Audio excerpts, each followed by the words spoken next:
is the third in a series of lectures on African and African American science. Tonight I'm going to be dealing with Egyptian science, but it's impossible to discuss this without first dealing with the Egyptian itself. Who is the ancient Egyptian? I've just come from a conference in Dallas. It was the best attended black conference since the Nile Valley Conference in 1984. We had an audience of at least 2,000. This conference attracted a tremendous amount of attention because there is a great battle going on in Dallas over the Ramesses II exhibition. Many people are filing in from all over the world to have a look at this, and blacks are completely excluded in the sense that they're supposed to have nothing to do with it. They're supposed to have no relationship whatsoever to that early Egyptian. And the Egyptian Minister of Culture, in fact, made a statement saying that he doesn't want to get involved, the Egyptians do not want to get involved in this black thing over here because Ramesses II is beyond black or white. And in fact, he made the statement further that Africans have nothing to do with his Egyptian culture. Now, the point I made was that he is speaking the truth. We have nothing to do with his culture because he's not an African. It is very important to understand that. The Egyptian Minister of Culture today is not an African. It is like if ex-President Reagan got up to speak for the Native American. The Native American is not in Washington. He's very rare there. He is found in Central America rather. He's found in South America. We have to understand that in relation to modern Egypt. You can go into Cairo and you can sit in a room as you sit here and there are no native Egyptians. There are Egyptians, but they're modern Egyptians. Do not confuse the modern Egyptian with the native Egyptian who built the pyramids. As you go further down towards the south, even in the north itself of Egypt today, you can find a great number of black African people. But many people that you see in Egypt today are not native to the place. This is true of America. Many Americans are white. The Native American is not white. Many Americans are late Asiatics like the Japanese, the Chinese, etc. The Native American may have had some element of Japanese and Chinese, but the Native American is not Japanese or Chinese. So we have to be extremely careful about that. In fact, not until 1830, as late as 1830, no one seriously in Europe doubted that the early Egyptian was a black African. The Europeans who had seen him, the Europeans who had entered that country, the Greeks, the first great Europeans, the Europeans who had defeated the Egyptians, the Europeans who had entered that civilization, made it quite clear they were dealing with black people. They said it again and again whenever there was necessity to say it. They made it clear in their documents. Herodotus said quite clearly, these are black-skinned people with woolly hair. When, however, in 1974 at the UNESCO conference, Sheikh Anta Diop went to great pains to show that his melanin dosage test had been developed to establish that the melanin content between the derm and the epiderm showed clearly that the mummies examined in the Museum of Man were black-skinned. Abdullah, the Egyptian delegate, jumped up. Nobody else got so upset except the Egyptian who is not native. Jumped up and said, even if they're black-skinned, they're whites. It was very important to him to say that. Now, I'm not attacking the Arab because the Arab, in fact, joining with the black African, the Arabian type, that is, because 100 million blacks speak Arabic. Okay, don't get confused with people speaking Arabic and Arabs, because many people who are not Arabs speak Arabic, and the Arab script, for example, was created by an African, Abul Aswan. Okay, so I'm going to use the term Arabian type because the Arab could be black or white. just like the Jew could be black or white. And in fact, many of the original Jews were black. It's the later Jews who were white. So we have to be very careful what period we are dealing with. Okay, now it is very important to understand why the concern, why are we talking about Egypt? Why is it so important? Why does it always arouse such strong emotions? Nothing arouses stronger emotions in academic circles today than the discussion of Egypt. Even in my university, when I was introducing black civilizations as a course, and I included Egypt, history professors got up and said, why are you putting Egypt in black civilizations? It's not supposed to be there. It's in Africa, yes, but it is not African. And that's valid. The fact that it is in Africa doesn't make it African, because there are parts of Africa today that are not controlled by Africans. Okay, so that you have, the fact that it is in Africa itself doesn't make it African, because it's open to the Mediterranean, it's open to Asia. And the argument therefore was that since black people are inferior and cannot found civilizations, those people who were on the borders invaded, came in and created the civilization and lifted the poor benighted black up into civilization. And that argument did not have any validity until the slave trade reached a certain point where the black was profoundly disadvantaged. He'd been excluded from everything, so that when they discovered that Egypt had had such a profound influence on European civilization, its science in particular, its philosophy, its all of its great concepts, the black could have nothing to do with it. Perhaps it's these people on the borders who came in and built this civilization. But when we go back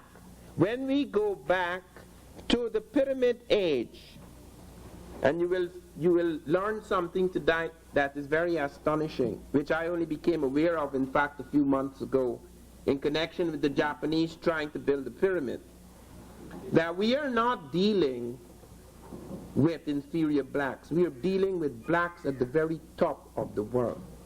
And the reason why we are going back is for two main reasons. One, we who come out of a shattered world can be made whole again by bringing the pieces of our heritage together.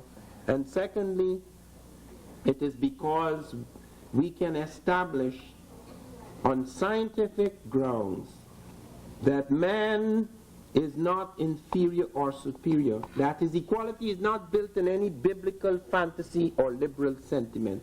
It is rooted in hard historical realities.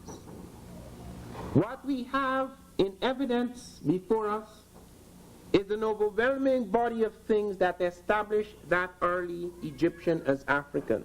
Sheikh Anta Diop, who appeared before the UNESCO conference in 1974, established after hours presenting a vast body of evidence showing the intimate interconnections and threads to inner Africa, showing that everything Egyptian is African.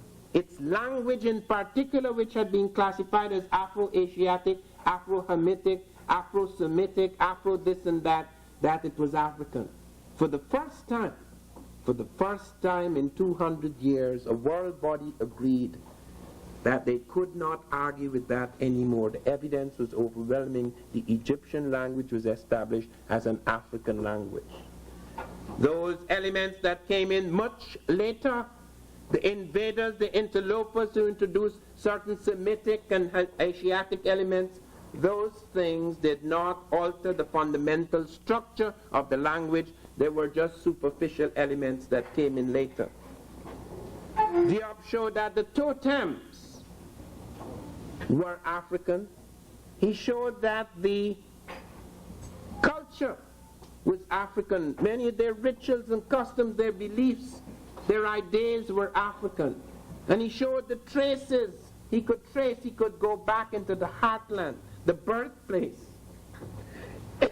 And as Gerald Massey had shown, the word Africa comes from Afroika, an Egyptian word meaning beginning. And do you know how it came to be Africa? When the Arabs invaded, it was changed to Ifriqiya. and then the Romans changed it to Africa, and so that is how we have Africa. Africa, in fact, is the only continent that ever named itself. Europe did not name itself. Europe comes from an African princess called Europa. America did not name itself. America was named by that Genoese, not the Genoese, adventurer, the friend of Christopher Columbus, Amerigo Vespucci. That's not the name of America. That's not the name of Europe. And Africa was given all sorts of names like Ethiopia, Libya, etc. Africa is the true name of Africa. The word for south, for example, the people of the south of Egypt, the word is Kenti. It not only means south, it means the first. It means origin. It means foremost. And the Egyptians, as Diop showed, the Egyptians called themselves Kemu, the black people, Kemet, the black land. And they saw anything that was divine, whatever your range of color, because the black, the original black, the unmixed black ranges in colors, whatever the color of the black, when it was made, when the man or woman was made into god or goddess, it had to be absolutely black, because black was the color of divinity. Now, why would the Egyptians get so involved with that if they were white people or they were Asiatic types or Semitic types? Diop showed a range of other things. He showed that the crania, the skulls that had been examined by William McIver, the Oxford team, by Falkenberger, they said that only 36% of the ancient Egyptians were Negroid. By Negroid they mean you cannot be called Negroid unless you have a very large flat nose, very full lips, high cheekbones. Now that was the classical Negroid type. But there are many variations from that type, even without intermixture. Even without intermixture, you have different types of Africans. But they said that if you found anything but that type, it had to be a brown Mediterranean. In other words, they were trying to show that they had to be intermixed with Europeans in order to create civilization. Diop showed, and Kugler showed, and others showed that when you, Chatterjee and Kumar showed that when you go to the skulls in the graveyards of Africa, south of Egypt, and even in Central Africa, and you compared it with the skulls in the early dynastic period of Egypt when the pyramids were built, and you compare it with the skulls in the Middle Kingdom, and you compare it with skulls even later, you are finding the African type. So whether it was blood, or whether it was skin color, or whether it was shape of skull, you're still dealing with the African.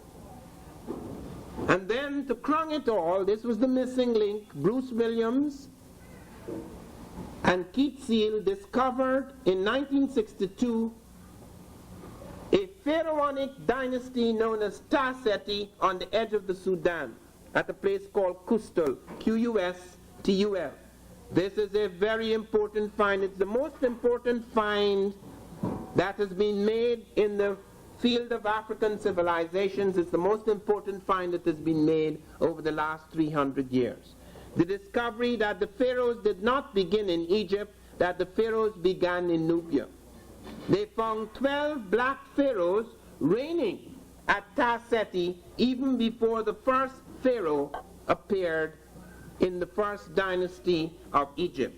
Aha or Scorpion or Narmamines, they found pharaohs in the Sudan. And above all, and this is very important to find at Tarseti, they discovered that the blacks on the edge of the Sudan were already using the hieroglyphs. The world's most important writing system, the hieroglyphs, were already being used by the blacks at Tarseti at least 2 centuries before they took it up into Egypt.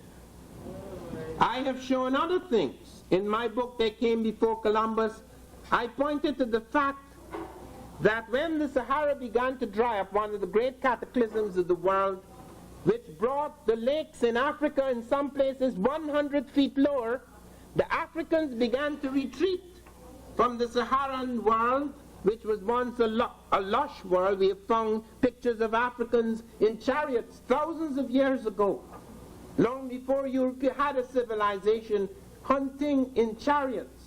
It's drawn on the Saharan wall. The Sahara suffered a cataclysm. The Africans began to retreat. And I pointed out, as only a few people in the world pointed out, that on the basis of the linguistic evidence, on the basis of the spread of linguistic networks, on the basis of the movement of scripts, on the basis of the skeletons that were found along that line, moving away from the Sahara as it dried up, that they were moving along shrinking floodplains, and they must have been following rivers. And those rivers were connected to tributaries of the Nile Valley. 3.5 years ago, the space agency tested my theory. They sent down microwave beams 16 feet below the African earth, and there they found the very rivers I was talking about, where I said they would be. They found the ancient riverbeds running underneath the Sahara, beneath the earth. It could not be seen on the ground, it was seen from outer space. They saw the riverbeds running, linking up with the tributaries of the Nile Valley, thereby establishing an ancient connection between inner Africa and Egypt. Colin Wilson, the anthropologist, even found that the Ik in Uganda were speaking Middle Egyptian. And as I pointed out, in the agricultural system of the Sudan lay the roots of Egyptian agriculture. The tamarind fruit, cultivated cotton, Gossypium herbaceum, the bottle gourd, Laganaria caesarea, the oil palm fruit, the watermelon, all of these things were found in Egypt. If other people were making Egypt, where are their plants? The whole thing was absurd. Whether you dealt with skin, color, or whether you dealt with culture, or whether you dealt with language, you found the African. And the most extraordinary evidence of the schizophrenia, the blindness that has entered the world, came when Professor Jean Vercouter, an excellent anthropologist, jumped up and said, okay, it is true that the language is African, the writing is African, the culture is African, the techno-complex or technology, as Sav Soderbergh had pointed out, is African. The point is that we still don't know how many of them were real Africans. Now, if we had done that with Europeans, they would go crazy. But we wouldn't be able to say that. We would just be dismissed. Because they have that power over the media, they can make absurd statements like that. And everybody got angry. Why are you bringing up blackness? What does blackness have to do with this serious subject of history? It doesn't matter whether they were black, white, or blue. We are dealing with history. All along, all the history books, even today, are crowded with these non-black types, mixed with Hamites and Semites, and all sorts of people. But as soon as you try to establish, no, you're dealing with the real African here. Why are you talking about race? Why are you bringing race into it? You know the Journal of African, now I edit the Journal of African Civilization, but there's a journal, international journal, called Journal of African History. It wrote an article lately saying that Van Sertima is a racist. Why am I a racist? Because I am trying to show that the black African played a major role in civilization. Why I'm so concerned about the black African? We are concerned not because we are racist, but because we are fighting racism. We are concerned. We are concerned because we are not judged fairly in terms of individual merit. We have not yet entered a world that just. We are judged on our phenotypes, how large the nose, how black the skin, etc. This type of man has contributed nothing to say. But in theory, intellectually, there are big debates about that now, very recent. So do not think for one moment that we are going to forget it, because we didn't bring it up. It is foisted upon us. We have no way. We have no choice. I went and I was invited not only to speak to the great audience, I had to speak to a special audience of executives in Dallas who wanted to know what this fuss was about. And I pointed out to them, look here, we're living in a global village. We cannot afford these fatal polarities. And that we are not here to try and show that the European did nothing. Everybody knows he did a lot. That's all we hear about. What we're here to show is that we don't have to beg you to think that we're equal. We have proof that we're equal. And we just want you to look again at your history. Take off your blindfolds and you will see equal people walking upon the earth.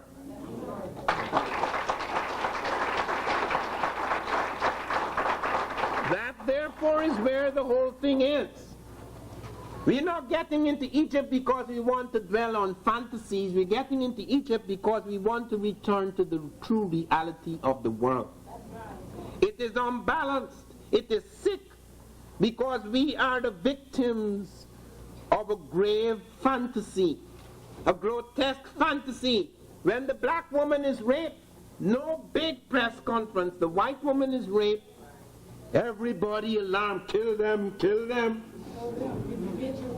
The reason for that is because we have a deep thing that has become part of our consciousness, that the white matters. His civilization, his values, his skin, his people matter, but we don't matter. It's like in that book on Huckleberry Finn, when somebody ran up, they heard a great commotion. What happened? Nothing. Just 2 niggers got killed. Doesn't matter, nothing has happened. A nigger got raped, that's not important. So that we have got to fight this, because at the root of prejudice is the vision of the world. The vision that we have come to accept. These are the givens. Therefore, it's not a little academic issue. It is a matter of life and death. What we were fighting in Dallas, it's not about any little exhibition. We were fighting against something that is deep in the psyche of our world, something that is sick, something that has made us victims, something that has driven some of us so crazy that we want to make other people victims like ourselves, something that has made us victims of our own race, something that has made us victims of so many things. That is why this history is important. I am not going to talk about it in the passionless voice of an academic, because it's no academic issue to me. It's too real.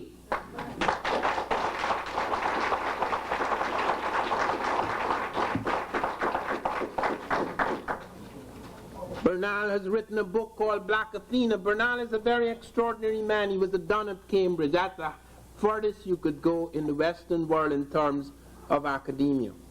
He's also a master of Chinese. He's written a book called Black Athena, in which he shows that one of the pharaohs, one of the black pharaohs, founded Athens, the major city in Greece. All the Greeks came into Egypt, even as today, out of my shattered world, I had to go to Europe to study, to mislearn about my heritage. And then later, using what I had, to learn all over again by myself. I am my own university. Even then, in the reverse way, did the Greeks go into Africa. Thales of Miletus, and I love to make it sound like a song, because some people have made songs of their suffering and songs of their achievement, and have made them the universal songs of the world.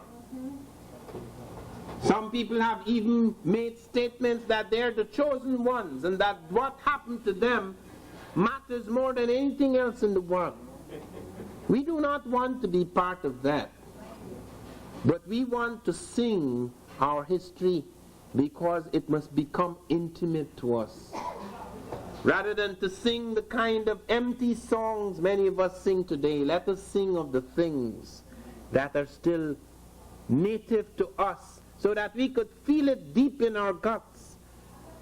So when I call the names of the Greeks who came to study under us, it's like a song in my head. Thales of Miletus, Democritus, Pythagoras, Eudoxius, Anaximander, Anaximenes, Heraclitus.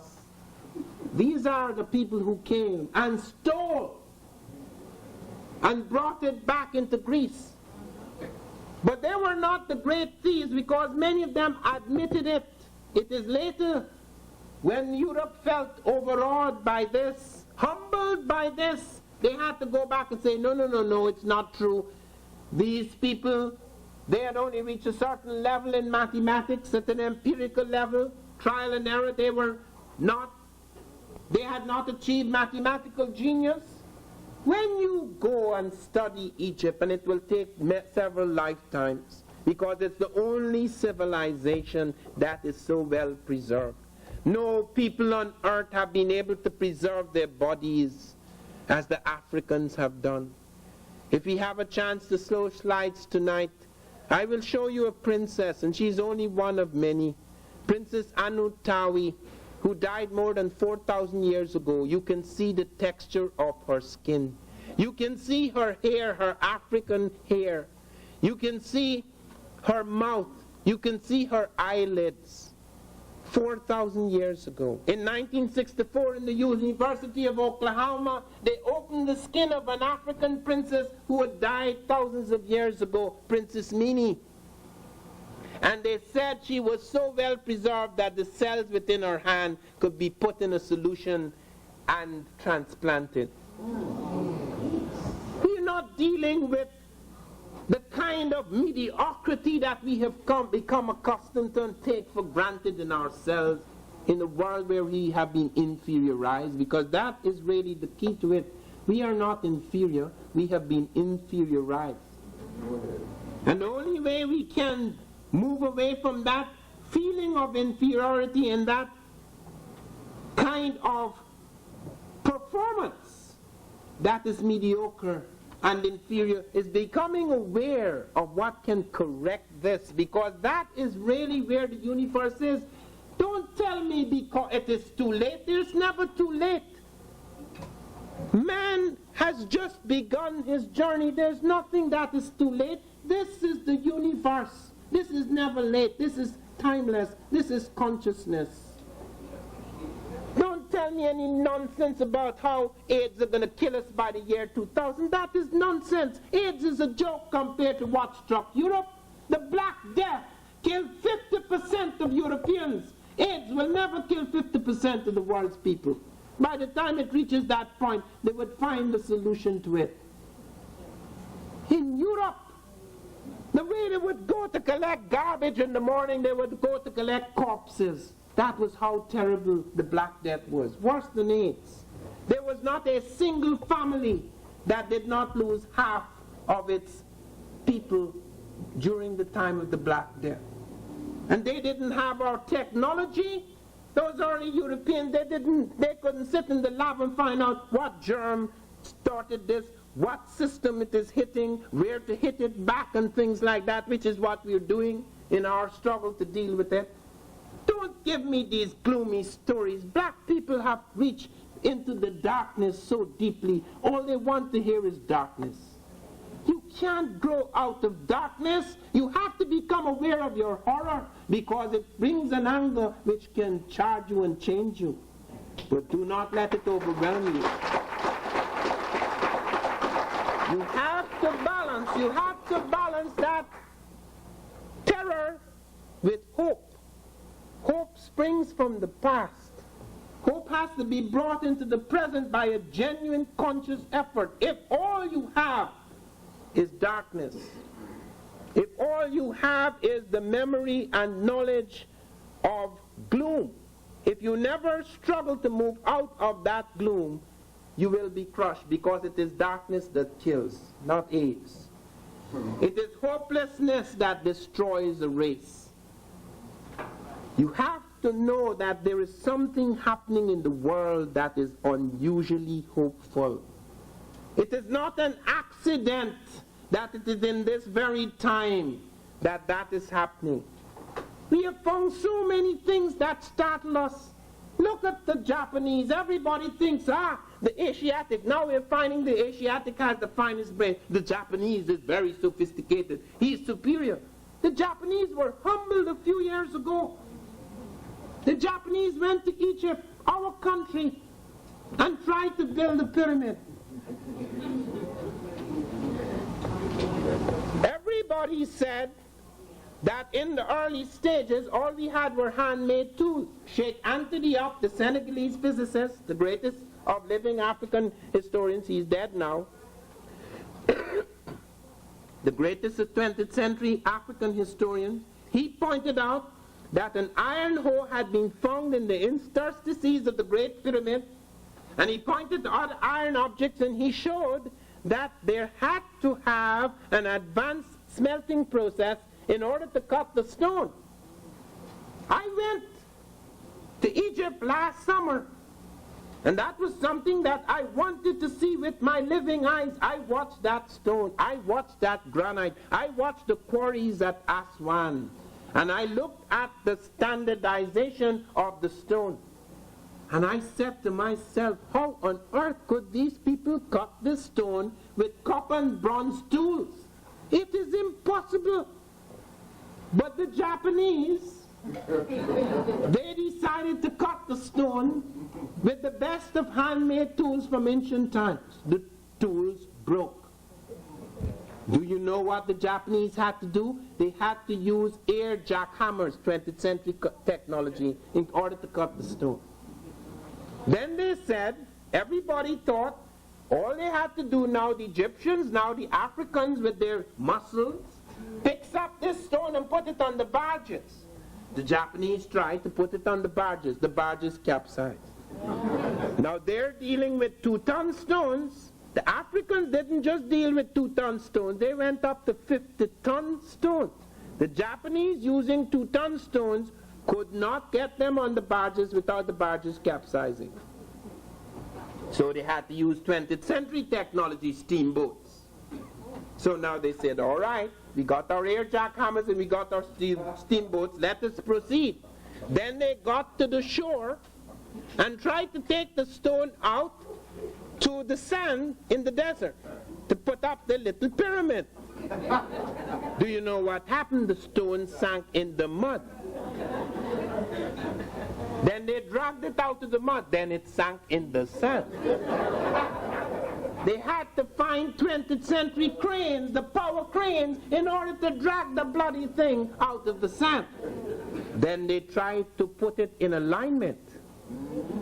It chipped, it cracked, it broke. Then they brought the helicopters. Couldn't put it in alignment. Then they went back and looked with humility at what the early Africans had done. Do you know the casing stones of the Great Pyramid? Not a single one of them is chipped or cracked or scratched. And do you know what is the alignment the Africans achieved in those early times, which the Japanese today, the best in modern technology, cannot achieve? 1/1000th of an inch of mathematical perfection in the alignment of the stones. The only people today who achieve that precision are jewelers with microscopes cutting fine gems. Do you know what happened? The modern Egyptians would call these people in, they chased them out. They left a terrible mess in the desert, all these pieces of stone and holes and all sorts of things like that. They chased them out. So do not think you are dealing with something that people are going to come to terms with easily. There's a big effort still. I had to deal with a lot of professors. When I was called on the radio, I said, look, I don't have any time. When I get to the conference, I will talk. No, Dr. Van Sertima, we want to know if Ramesses II is a black man. I said I don't want to comment on Ramesses II until we come to the conference, but I want to give you evidence that the Egyptian civilization in that early critical period was black and dominated by blacks. Do you know how they reported it in the newspaper? Van Sertima said that the race of Ramesses II was uncertain. Anyway, he didn't get away with it because I exposed him when I got to Dallas. Just as the Egyptian Minister of Culture is not going to get away with it either. Because when my wife and I were in Cairo last year, we decided to take pictures of wigs in the Cairo Museum. Now there are two things you can use to prove the early Egyptians were black. Take skin from the mummies, which is what Diop did, using the melanin dosage test, or go to the book X-raying the Pharaohs, where they have microfiche things of the pharaohs, and there's a special photographic process where you can actually see what the mummy looked like. They're black. They would not allow us to see the mummies anymore. You're not allowed to see the mummies. They said, Sadat said that it is not a good thing. It is humiliating. It is grotesque. Poor Sadat. What Sadat said, I could repeat. Sadat said when he was here, I'm a black man, and I'm the first true pharaoh in 2,000 years. And he said that because he knows that his mother was Sudanic. He is one of the few of them who could claim to be a real Egyptian. He never had anything to say about the mummies. They didn't want us to photograph those wigs. That's the museum, the great museum of the world. Everybody in the world goes to Egypt. That is the beginnings of great civilization. And yet, catalogued as everything was the wigs were not catalogued. My wife and I were photographing those wigs for half an hour. Here comes this roly-poly gentleman walking straight up into my vision.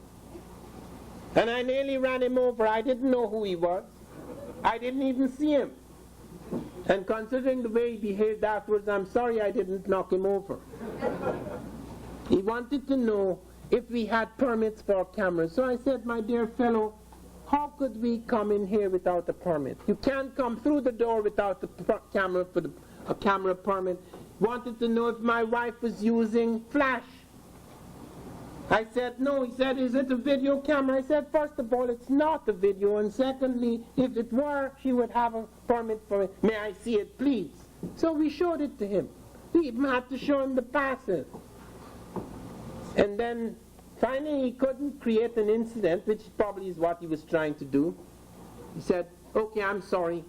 I just want you to know that I'm the curator of the Cairo Museum. I wanted to say, big deal. And do you know who I am? But do you know what those wigs are? They're African hair braided. It's called lion's mane. Some lioness decided to braid her mate's hair. Now, could you imagine that? A lioness braiding a lion's hair? It's braided hair and they call it lion's mane.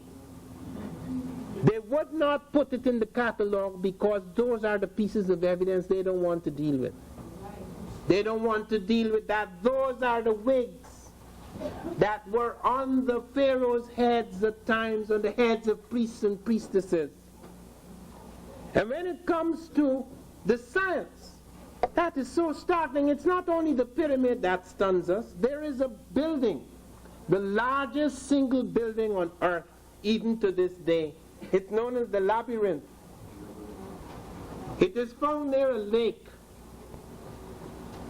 It was built in the Middle Kingdom, somewhere around 2000 BC. Do you know that it has 3,000 rooms, 1,500 rooms above and 1,500 rooms below? Herodotus tells us that. And in 1888, about 100 years ago, Petrie, the great British archaeologist, went down into this labyrinth. he says that if you were to take all the temples, the great temples and cathedrals of Europe, you could put it in that thing. Built by Africans. So that I want you to be aware of this incredible power that lies in man when man is together. We are no longer together, we are a shattered people. But we can come together. We are fragments in search of a whole. And that we can find that wholeness through becoming aware of our linkages with the consciousness of the race. We can become aware of these linkages. There's a continuity. And that is what transforms a people. And it is when consciousness is transformed that things begin to happen. Man begins to operate differently, begins to think differently, begins to see differently, he begins to feel differently. And seeing differently and feeling differently makes a tremendous difference to what you become. Make no mistake about it. When I was in Africa 22 years ago, in East Africa, I was a young man then. I didn't even have a degree. Yet I ended up producing a dictionary in 1 year, a dictionary in another language, a dictionary in a field that I knew nothing about, law. Why? Was it genius? No. I was out to prove a point because I had been dismissed, as my people today are. I was out to show that these great legal experts and linguists could not proceed because they had blindfolds, and that if I could only take it off a little and see a little, I would be able to do something they could not do. That is very important to understand. Remember, power does not lie in armies. The armies of the world will be disbanded within the next 25 years. That is the great armies. I'm not talking about the little armies.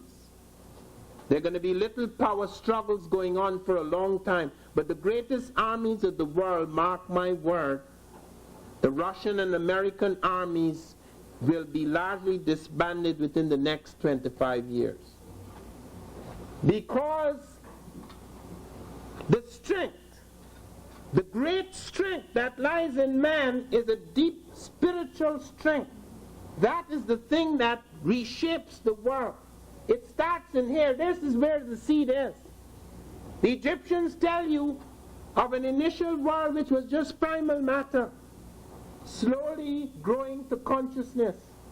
God is consciousness. He is the super consciousness. He was able to reconstitute matter, to fertilize it, to give it a direction, to give it a purpose, to give it a moral principle, to give it a structure so that it could begin to move out of motionlessness, to achieve time out of timelessness, to achieve shape out of shapelessness, to achieve order out of chaos. Man is like that. Man, as the Egyptian, thought of himself. That is why they were able to cut. No, that mountain was nothing to them. That is why with tools lesser than our tools, they were able to cut mountains of granite, build thousands of rooms under the ground, lift things that the Japanese cannot lift, move things down rivers that we cannot move down rivers anymore. They were able to do this because there was a different kind of consciousness. They saw the world differently. They saw a world which they could reshape, which they could cut again, which they could form, even as God forms and reforms the world. There were not people sitting down day after day. Oh my God, AIDS are going to kill me, and if the AIDS don't get me, the white man is going to get me. And if the white man doesn't get me, so-and-so is going to get me. How can you disembowel your consciousness day after day with these thoughts and expect a powerful beam, like a laser beam, to cut through mountains? How can you expect to lift the great stones? How you can expect to reshape the world in which the early African did if all your thoughts are thoughts of powerlessness? Whatever the state of the world and whatever you may find yourself in, you have to develop a consciousness that rises. That is the meaning of the Christ. To rise out of the grave, to be born again, to be resurrected into a vitality, to be resurrected into a power, to be resurrected into a focus, into a new order.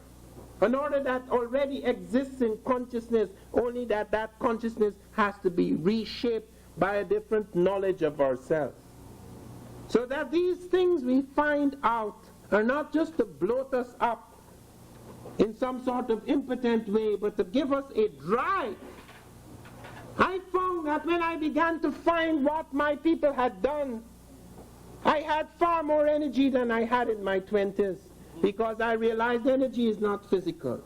It comes from the spirit. The spirit, once fertilized, produces power. That power makes us greater than ordinary human beings.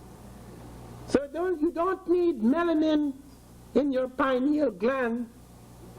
If you want power, it has come from a real awareness of the real power that lies in the universe. That is something that operates. Whether you believe in God or not, that is real.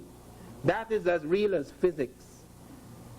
That kind of spiritual power is as real as physics. Just as you have atoms, which are the block of the physical universe, there is the inner atomicity of the spirit. Without that spiritual force, that thing has no shape. It's just atoms. It's just, while a star is not as great as a man, because a star is just a mad, wild blast and explosion of energy. What is the point of all that energy? You only need one flash of a star's energy to perform a great act.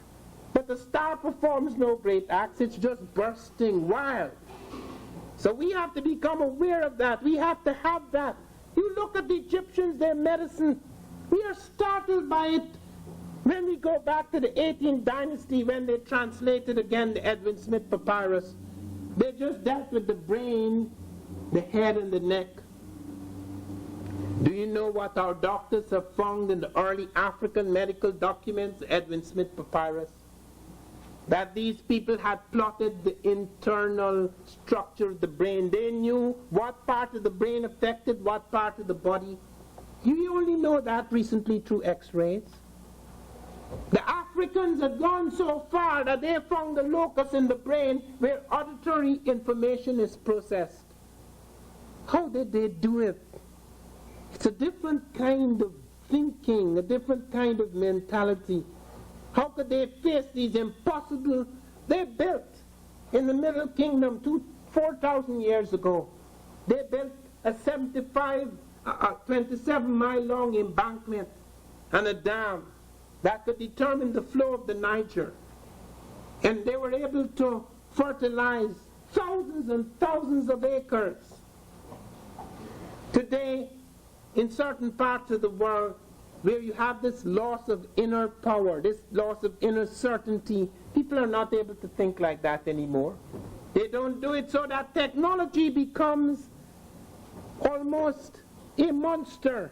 We live in a world where, although we have technology that could send machines flying out into space, we have turned it almost upon ourselves, so that we've actually bored a hole in the curtain of the earth.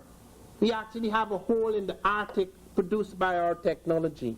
We have seas where fish cannot even breathe. We have worlds of men where, just to see their color, a color which is natural to the very ecology of the world. I mean, the colors of man have nothing to do with anything except responses to environment. And these things have become barriers to even being human. When you look at these things, you become aware of something else in the Egyptian. It wasn't just his technology. It wasn't just his technology. Let me close by saying it wasn't this, that. It was a different spirit. The Egyptian was taught, for example, to show pity and compassion to his brother. He was taught to share things with the hungry and the thirsty. He was taught to see the absolute value of justice and equality. Do you know they had state-supported medicine in that time among the early Egyptians? You didn't have to pay. It wasn't your wealth that determined your medical treatment. Do you know that a worker could sue a minister in the early Egyptian world? Do you know women were equal to men then? So that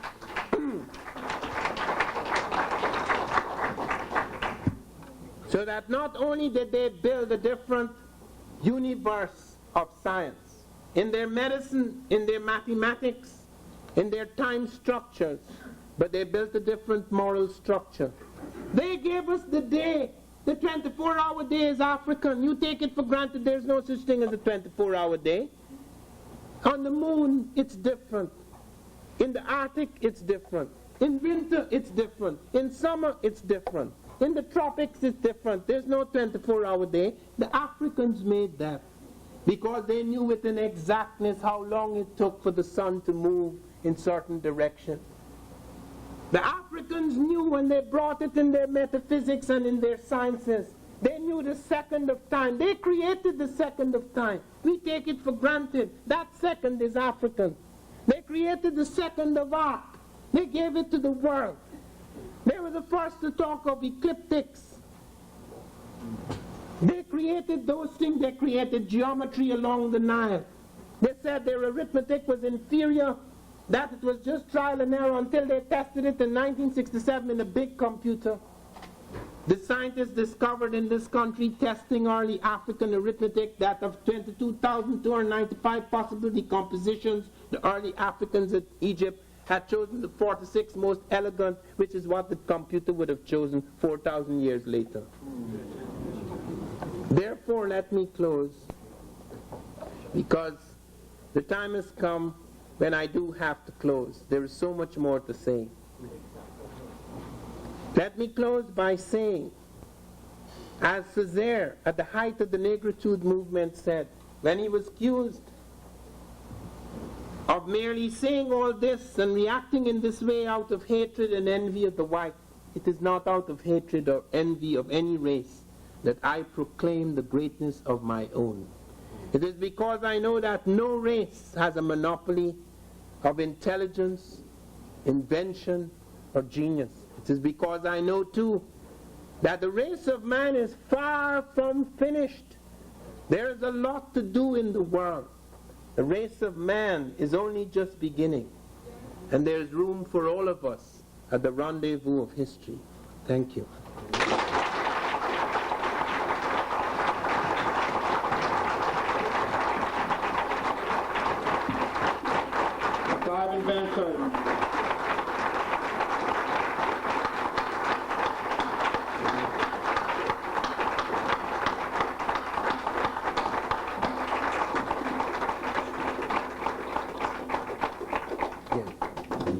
Now I just want you to see very quickly, now we're going to have to split this up very carefully. 15 minutes for slides and 15 minutes for questions. Okay. While we're setting up the slides. I understand you're familiar with the teachings of Elijah Muhammad, and I did some research with your work in comparison to the Yaqub theory. And I was wondering, is the information you're teaching now, was it available in the early 1930s for W.D. Ford? Because it seems like what Ford did was, now I heard him first, but it seems like he's saying what you're saying, but he condensed it in a mythological form. Mm-hmm. And everything that he taught corresponds with your teachings today. And I was just wondering, was that information available then? Because they would have us think that, Ford was God incarnate, but do you want me to understand what I'm asking? Yes, from my understanding of Yaqub, he's supposed to be the devil. Is he supposed to be a devil? Well, he's supposed to be the father of the devil. The father of the devil, okay. I think that I have very great respect for Elijah Muhammad. In fact, I have an even equally great respect, or even greater respect, for Louis Farrakhan, okay. There is an attempt sometimes, because man is like that, the universe is very complex, and in order to explain certain things you have to use symbols. Okay, so I appreciate from what you're saying you understand that those are symbolic representations. Okay, however, there is an element there about the devil creating the white man. Okay, if the devil created the white man, we are the devil. Okay, because That's the white... What? That's what Far taught he like. Okay, well then he's using it, as I say, in a symbolic form. But you see, the thing is that you have to understand that the white man came out of the black man. Right. Because 55,000 years ago, according to our scientists, there are no white people. There are no Europeans. Blacks are in Europe. Blacks have moved up. Blacks went 3 times to Europe. There are 6 stages of man, and all of them are found in Africa. The first 3 died out in Africa. The last 3 did not only spread over Africa, but went into Europe and Asia.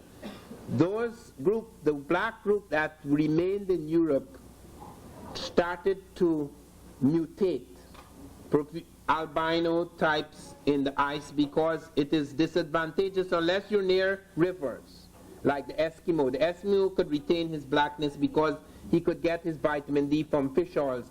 But those Africans who could not get their vitamin D from fish oils had to shed pigmentation in order to get the little sunlight into their skins.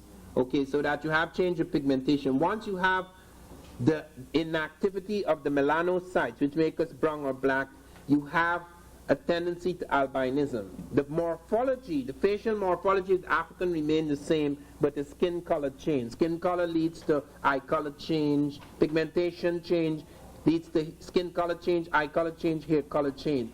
Then you would have contraction of facial feature versus expansion of facial feature, hot versus cold. Then you would also have things like long hair versus shorter hair. Shorter hair where there is heat because you have to lose it. Longer hair where there is cold because you have to hold it. So that the differences between man are very superficial. The slave trade brought about the difference because you see initially you have an attraction. The whites were tremendously attracted to blacks. The Greeks revered black women. So that they made goddesses, Medea, Circe, Artemis, Minerva, Diana, Venus. They made black women into goddesses, and they made certain black men like Imhotep was made into god, etc.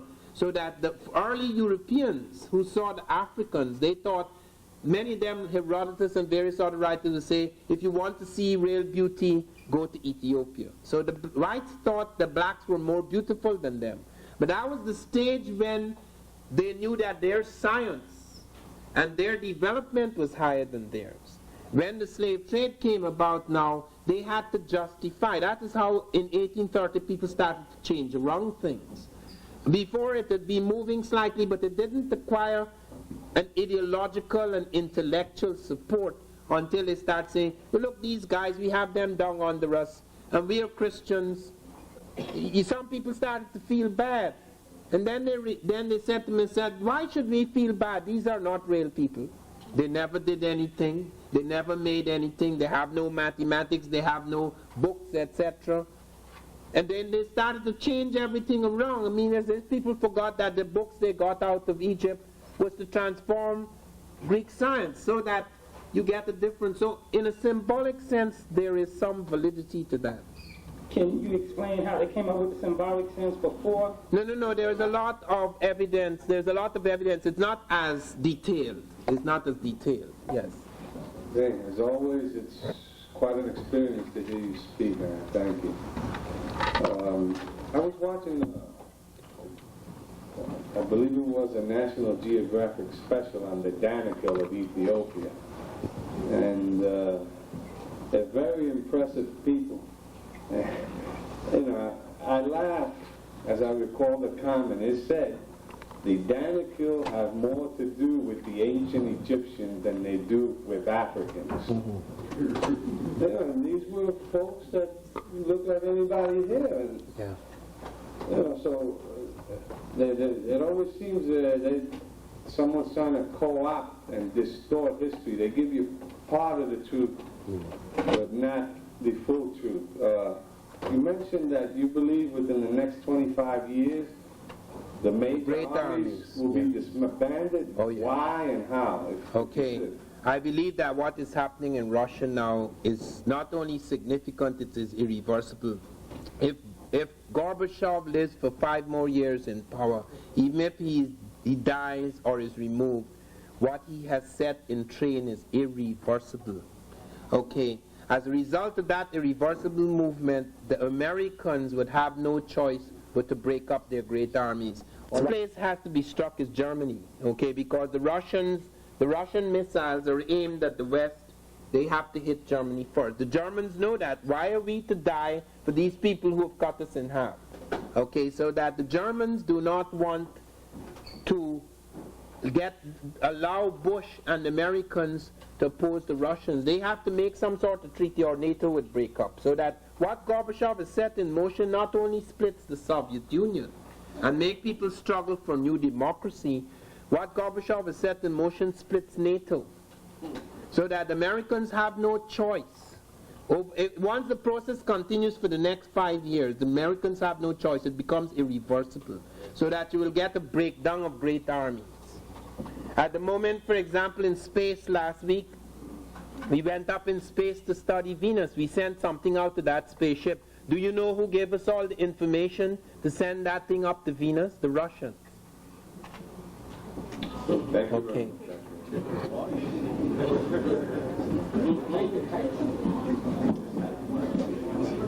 My question is, from my understanding, Jesus was not the one that was crucified, and I'd like to know, as far as the cross, my understanding that the cross is not what we may call wholly a symbol, the cross in itself. But like if you... Well, let me say something about the cross. The cross is a holy symbol. In Africa, long before the birth of Jesus, you have the cross. The cross is the tree of life. The ankh is a kind of cross in Egypt. It is the tree of life. So it is not true that the cross is not holy. The question of the crucifixion, that is a matter of faith. Many of us believe, as I do, that Jesus was crucified. Some of us do not believe he came back from the dead. But many of us believe that he actually was executed. Okay, the question of whether he was or was not is not something that we could answer here. I'm not a priest. Okay. Okay, thank you.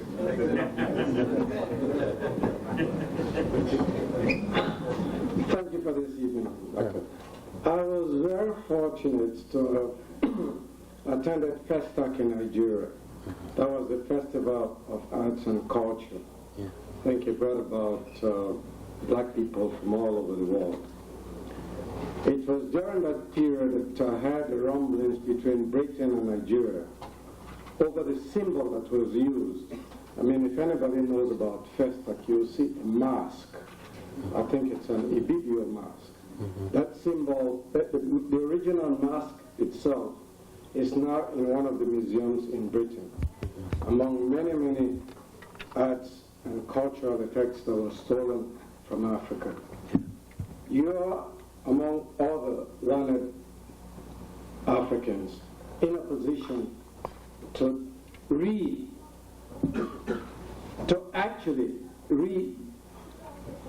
take back what these Europeans have stolen from us. I would like to know, what is it in your position you can do so that we can retrieve some of these art objects, which in fact have a lot to do with our culture? I don't really know what could be done. I think that there are organizations that can make representations. I know that it was NASA, I understand, that first started to try to get parts of the Sphinx face back from the British. And I know that when Sheikh Anta Diop was alive and he had tremendous power, okay, in his community, he urged me to help in making an effort, but it was a joint effort. Several people were involved, so that eventually we were able to get the Egyptians to move again, which they were reluctant to do, to ask the British to return splinters of the chin. I think it includes parts of the nose, etc. But we have no power. I mean, our power is something that grows from big organizations. I mean, individuals can't do anything. If I can't even ask Britain to renew my passport. How can I ask Britain to give back the Bibio mask? You know, I mean there are organizations of African unity, there are things like that. The festival group can make a statement, but they can't push the British into doing that. You must remember that as I speak of this moral force which can unite us and make us stronger, but unless you're going to pick up arms, you can't force the British to take things out of their museum. If they give back the Bibio mask, they know. That's why they call it permanent loan to Egypt. If they give back that to Bibio mask, they have to empty all those museums. Sets a precedent. Once you have a legal precedent, everybody could come. The Indians could come and say, why don't you give me back the Kohinoor diamond that you have in the Queen's crown? You know, everybody would ask back for their thing, and then the whole thing goes. As that power declines, and as they become less arrogant, and as they begin to realize that they have pilfered the world's jewels and the world's treasures, a different situation may emerge, which may enable us to acquire the kind of strength and unity and power to not necessarily force, but to bring some pressure to bear on them to return these things. Okay, thanks, Okay, thank you. And thank Professor Van Sertima for the question and answer period. We're going to show slides. I have to work this out now and see how we're going to do this. I'll show you our books and tapes, and we have to be out of here by 9:30. I'm leaving for a lecture tour in the Caribbean tomorrow morning. What countries? This is a picture that is seen, carving that is found both in Europe as well as in southern Africa about 55,000 years ago. This is at the time when there are no Europeans. As the latest discoveries show that about 140,000 years ago, somewhere between 140 to 200,000 years ago, modern man was born in Africa. Not the first man, because there are 6 stages of man, all African. The final stage, which is called the Grimaldi phase of man, was born in Africa. It has the brain case of modern man. That is why it is said that all man living on this planet today occupies an African body. It's the African organism, it's the African brain. Okay? So that what you have are superficial differences, mutations of the African superficial differences, but you do not have equalities or superiority. You do not have inferiorities or superiorities in man. This is blacks who survived. This is the royal crest of Britain.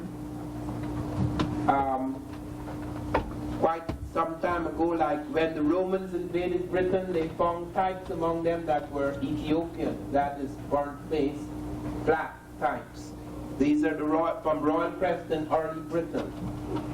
This is royalty in early Britain. You have both black types as well as Anglo-Saxon types. In Ireland, for example, there's a battle between the Fomorians and the Fur Bearers. The Fomorians were African sea rovers who had invaded Ireland, and the Africans, in fact, would seize Tory Island in Ireland. So that you have both the black and the white type in certain parts of Europe. Eric the Red found blacks, for example, in Greenland. This is a black knight and a white, well, you can't have a knightess, I suppose. She's part of the royal family, part of the nobility. This is also from Britain. This is in Crete, which was to have a profound effect on Greece, not just Egypt affected Greece. These are blacks who control a major civilization in Crete, Minoan Crete. These are blacks coming from a war expedition. These are blacks in boats. This picture, you see it here, this enormous boat with blacks, black nobility. You would not imagine it's 8. This is 4,000 years old. This is a stag hunt in Crete. This is captain of the guards in the Cretan troop. This is a priestess from Pylos, priest rather from Pylos in Minoan Crete. This is a Tarseti, where they found many broken pots and jewelry and ancient cloth, etc. This is pre-Egyptian. This is the concept of God and man, divine figure of Osiris. The red ochre is used by Africans. It was used for thousands of years to represent vitality. Yellow was used to represent fertility in women, and red was used to represent vitality in men. This was used, in spite of the broad nose and the full lips, this was used to show the Egyptian was reddish brown and that he was not black African.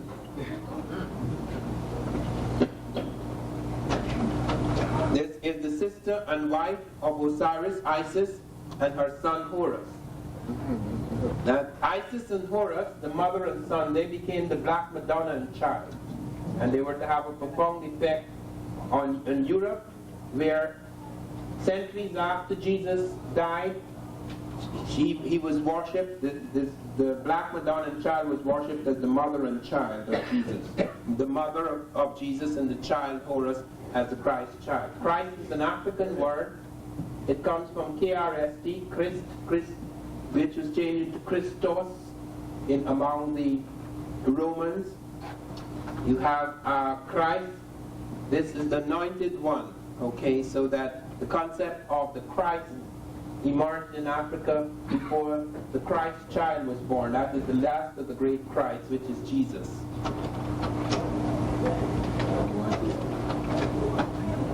There's something blocked there.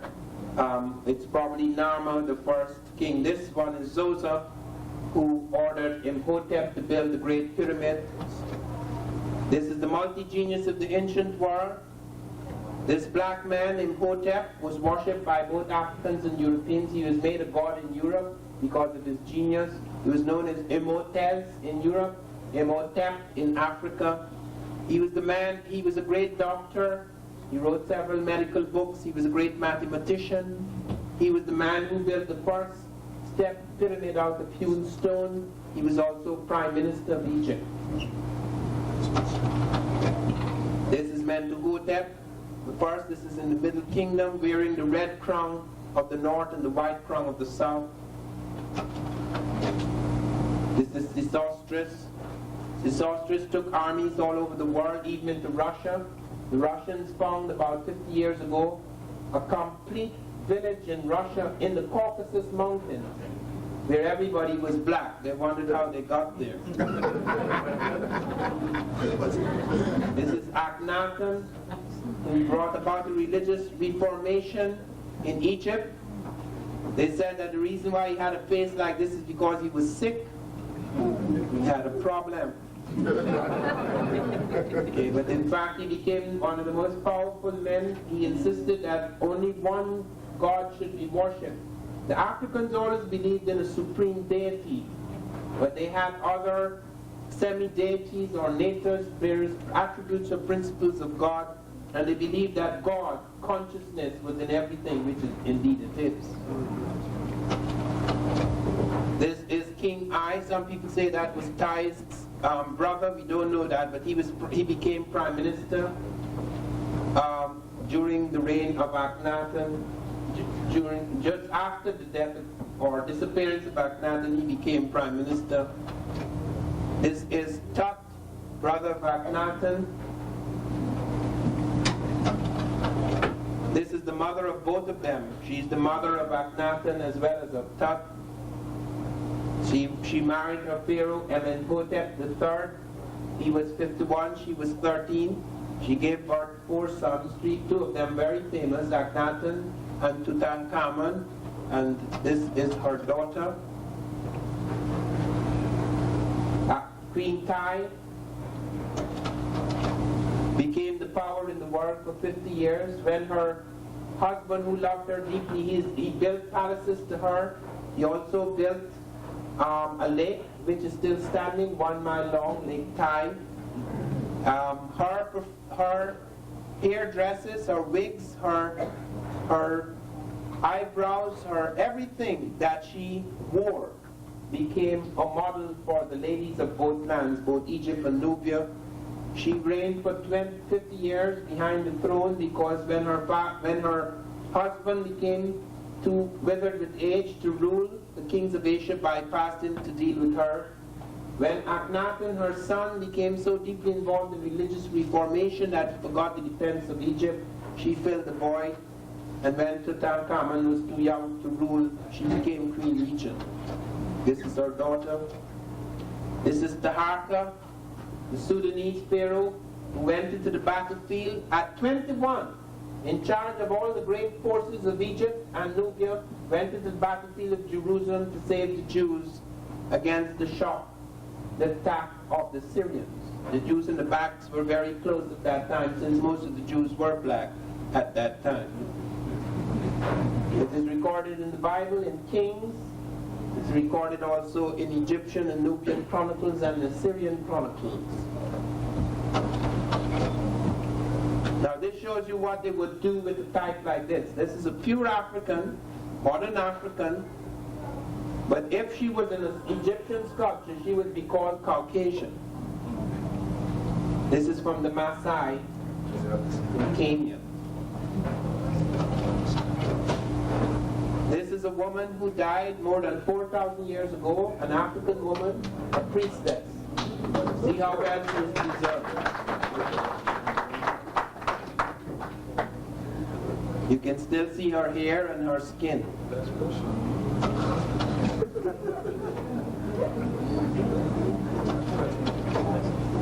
These are some of the wigs we took. This was said to be lion's mane. This is some of the wigs we took from the Cairo Museum. These are kings, queens, and priestesses, priests and priestesses of the early dynasties. This is the one that was, you see the braids at the bottom? This was said to be lion's mane, so we assume perhaps a lioness braided her, or lion. Sorry. This is the earliest agricultural settlements in the world at Wadi Tushka, on the edge of the Sudan, and Wadi Kubaniya in Egypt, 7,000 years before any other civilization. Has been dated now, but it's still several thousand years before any other civilization. This is writing by Africans. Africans, I must say again, were responsible for as many scripts as Europeans. Africa produced the hieroglyphic script. Africa produced the Meroitic script, which we're still trying to decipher. Africa produced the Mande script. Africa produced the Himyaritic script. Africa produced the Akan script. It produced the Apaka script. It produced the Bai script. And an African, Abu Aswan, produced the first attempt at the Arabic script. Europe does not have any more scripts in Africa. Europe only has half a dozen scripts. The English have no script. The French have no script. The Germans have no script. There is only two major scripts in Europe, the Roman, which we use today, because English only has songs, it doesn't have a script. We use Roman. And we also use Roman, and other Europeans at one time used Greek. And then of course there's the Russian script, the Cyrillic alphabet. Then there is the Phoenician script, which is half and half, the Celtic script, which is half and half. It's not entirely European, and there may be one or two more. These are early pyramid mathematics. This is an operation thousands of years ago in Egypt. This is circumcision. This is skull surgery in Egypt, the first in the world, cutting circular holes in the skull to relieve pressure in the brain with 85% success. The skull actually grew back. Yes, that actually plaques of bone actually grew back where they cut. They have found that in the record. These are early medical instruments 5,000 years ago. This shows you the kind of knowledge that went into the building of pyramids. It's not just the engineering, but everything they found out in the universe, everything they found in the cosmos, they transferred it to measurements. They had divine numbers, divine measurements. Every staircase, every passageway had to be built to relate to these things that they found. This shows you how they related their metaphysics to their architecture and science. This shows you how they move certain objects. They developed something which we do not yet know the full contents of, but they could throw a certain liquid on the ground that that man is throwing there, producing something equivalent to almost ice, so that you could push a heavy object over it like you push a heavy object over ice, although this is on the sandy desert. Here is one of this. They discovered afterwards that they had ventilator shafts that were aligned to certain bright stars or the sun, and that the light would come through the shaft and hit a metallic mirror, and they would have a series of metallic mirrors, and the light would ricochet through the underground like this.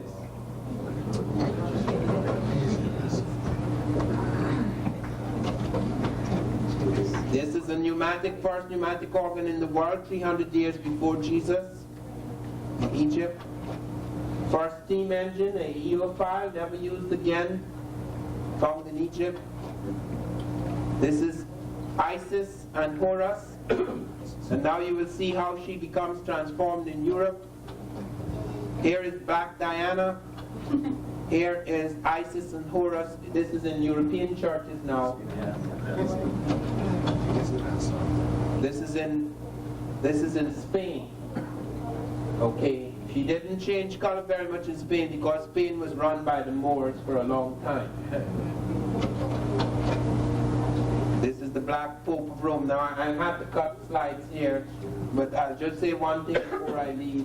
And this is Pope Miltiades, who became the Pope of Rome between 311 and 314 AD. Constantine, the Roman emperor, was then converted to Christianity and gave back the property of the church. Who did he give it to? The Black Pope. The property of the Catholic Church was given to a Black Pope, Pope Miltiades, between 311 and 314 AD. And Constantine, the Roman emperor, was converted to Christianity and stopped the persecution of the Christians. This man was also responsible for creating Easter Sunday. The Asiatic Christians and the European Christians could not agree on what time to celebrate Easter, and the Black Pope determined that it should be celebrated on a particular day. Thank you very much.